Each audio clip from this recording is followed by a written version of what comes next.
Biz bu 7. ayın 20'sinde mahsulümüz başlar. Ekim'in 10'una kadar devam eder, yoğun olur. Bu sene de mahsullerin çok olduğundan dolayı bayağı işler biraz sıkı, kalabalık. Gerektiği vakitlerde 24 saatte 2 vardiyalı ve 3 vardiyalı çalışıyoruz. Artı bu şu anki gelen fıstık baklavalık fıstık.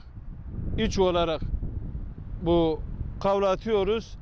3 gün bu hijyenik yerde betonda seriyoruz, kurutuyoruz. Alfa toksin olayından dolayı iyicene kurutuyoruz. Kuruduktan sonra esnaf gelip bu fıstığı alıp götürüyor. Köylü fıstığını alıp götürüp komisyoncu da satıyor. Satan satar, satmayan da ambara atıp bekletiriyor. Bu fıstık, şu anki çektiğimiz fıstıklar baklavalık fıstığıdır. Kaç gün sonra ondan sonra tuzlama fıstık gelir. Tuzlama fıstık da burada gene 2 gün kurutuyoruz. İyicene kuruttuktan sonra götürüp işletmede çıtlatıyoruz. Çıtladıktan sonra da götürüp kavurmada kavurup gereken yerlere gönderiliyor. Ülke içeri ve ülke dışına. Artı ben köylü fıstıklarını buraya getirdiği vakit bize teslim eder. Biz de elimizde gereken ne gerekiyor, ne hijyenikler gerekiyorsa onu yapmak zorundayız. Çünkü müşterileri memnun etmek için, halkı memnun etmek için bize elimizde geleni yapıyoruz.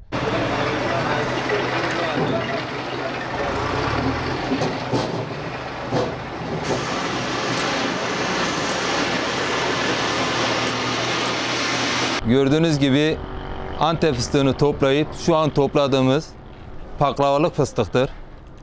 Bu Antep fıstığı 15 senede mahsule biniyor.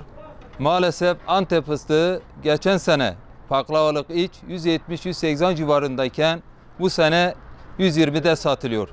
Antep fıstığın sahibi yoktur. Sayın Antep vekillerine sesleniyorum. Şu an Antep fıstığı çok ucuz, kabak çekirdeğinden ucuz gidiyor. Ve bunun için bir öneri almalarını rica ediyorum. Antep fıstığı için büyük esnaf pusuda yatmış, Antep fıstığını ucuz alıp stop yapmak zorunda. Ve ucuz köylünün elinde, çiftçinin elinde alıp, ucuz alıp bağlı satacaklar. Onun için bütün çiftçi kardeşlerime sesleniyorum. Malınızı talan etmeyin. Şu an Antep fıstığı çok ucuz satılıyor. Ve bunun için önerinizi, hesabınızı yapın. Çok masraflıdır, çok eziyetli bir iştir. Bunun için gereken bütün vekillerime sesleniyorum. Antep fıstığına sahip çıkın diyorum.